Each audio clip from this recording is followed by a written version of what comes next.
You're such an asshole. Asshole consultant, what's going on, kids? Gentleman writes, he says, I have another multiple asshole consulting choice for you. You guys have. You can send me multiple questions. I'm going to charge you multiple prices, and we'll all consolidate it in one big price. Money for me.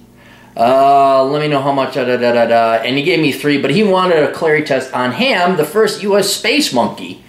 You can get a quick rundown on Wikipedia about him. Also, the Clarey test is lacking a ranking system against other Clarey contestants. I suggest an above person X below, but why will rank higher than AOC but below Patton. Alright, I don't understand. Alright, let's go with Ham the monkey. We can know that he didn't major in stupid crap, so he's already got a point against his modern day millennial peers. Ham the monkey. Ham, chimpanzee. I think this is one of those deals where he dies. Oh no, he made it! He made it back. He died in a zoo. Oh, he had a long life. 1957, died 1983. Well, my goodness, look at that. Ham. Well, here we are.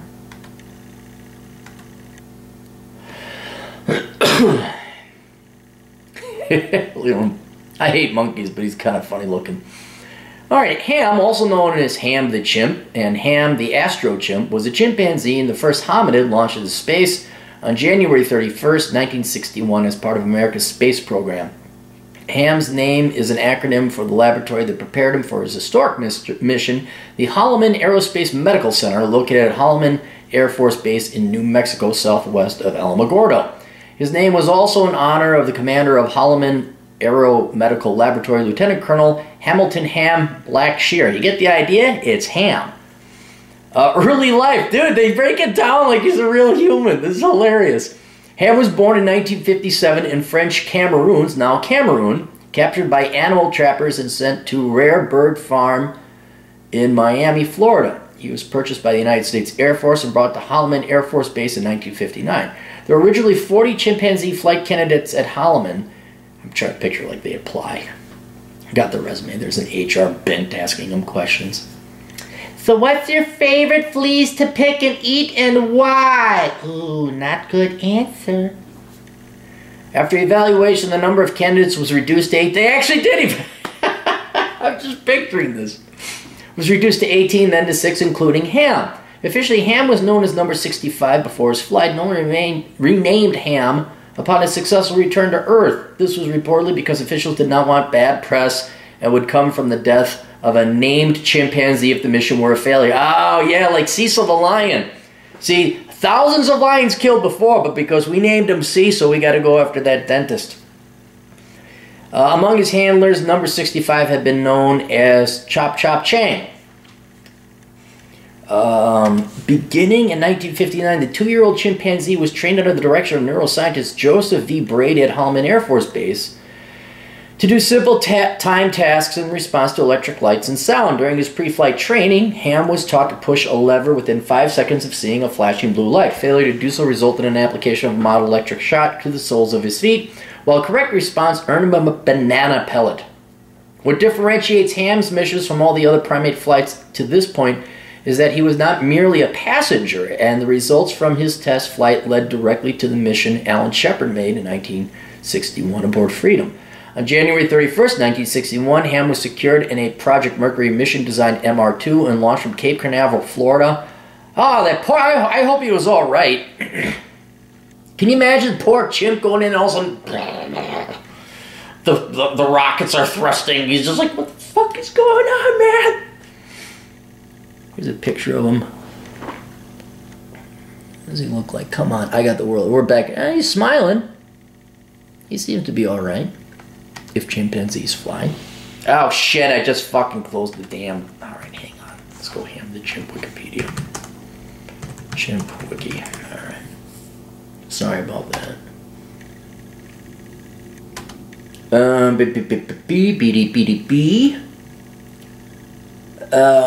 On suborbital is secured.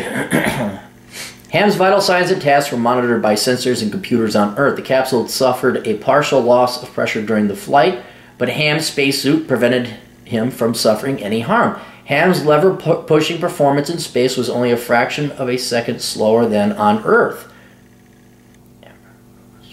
I don't get it. Demonstrating that tasks could be performed in space. Oh, when he was on Earth, it was on... Okay, I see. Ham's capsule splashed down in the Atlantic Ocean and was covered by a rescue ship later that day. His only physical injury was a bruised nose. His flight was 16 minutes and 39 seconds long. After the flight, Ham lived for 17 years in the National Zoo in Washington, D.C. before joining a small group of captive chimps at the North Carolina Zoo. At his death in 1983, Ham's body was turned over to the Armed Forces Institute of Pathology for necropsy.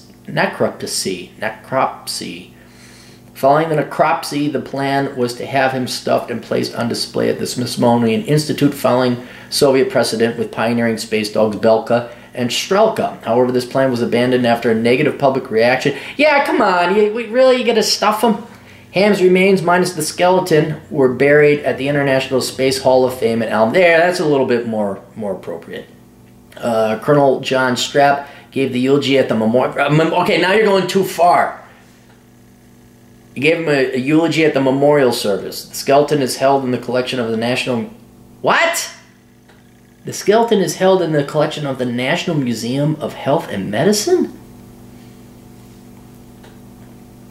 Here we go. Here we go. Are you guys ready for the patriarchy?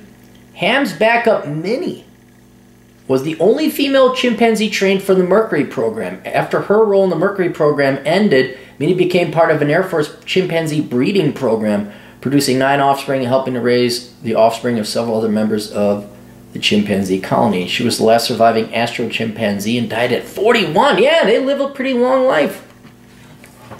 March 14th, 1998. See, it's just sexism. You know, mentor her. Okay, why didn't we mentor Minnie? Why wasn't... You know, it's patriarchy. It's sexism. Minnie should have been the first one. She obviously was more qualified because vagina. All right, we're talking about chimpanzee vagina. Let's not go here. All right, so let's talk about Ham. Ham... I'm going to assume he's born into poverty. Can we just... I don't think he had... I'm just going to assume it wasn't grand old times. He has real-world working experience.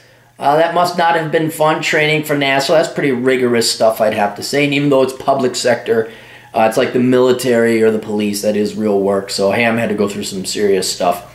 So he didn't come from, well, had real-world working experience. Did a major in the liberal arts, although he's more than intelligent and capable of doing it. And I'm not joking. Ham probably is about as smart.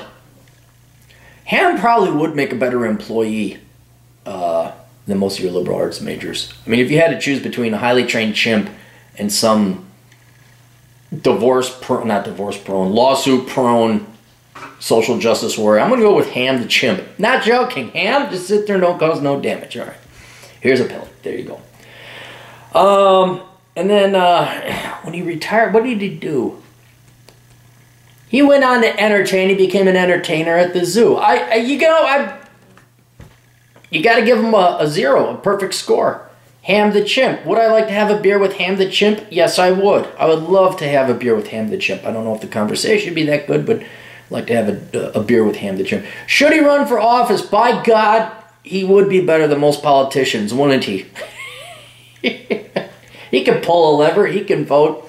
But no, animals should not run for public office because I have a feeling after we lower the voting age to 16 and then 8, we're going to start having animals have the right to vote because... And then, you know who's going to be able to interpret that? People from PETA. They're going to be able to commune with the animals. Say, oh, what's that, Bobo? Bobo wants socialism. He wants President Ocasio-Cortez. Which is already happening because there's nothing but a bunch of morons and monkeys and idiots voting over in the Bronx and the... What's her district? What's her other district?